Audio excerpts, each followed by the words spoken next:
In this video, I'm going to edit this simple picture of a plane to an old vintage-looking picture.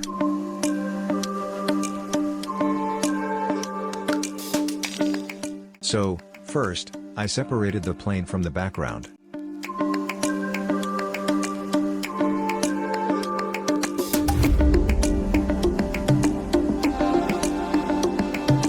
After separating, I did some color grading to make the sky look light orange.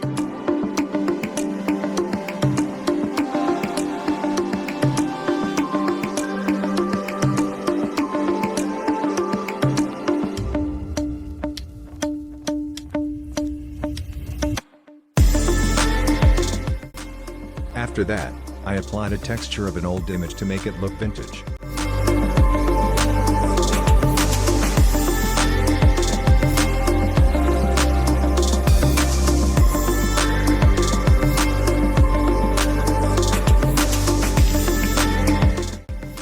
After that, I added a final touch and a green reflection to make it look vintage. The results would be shown soon.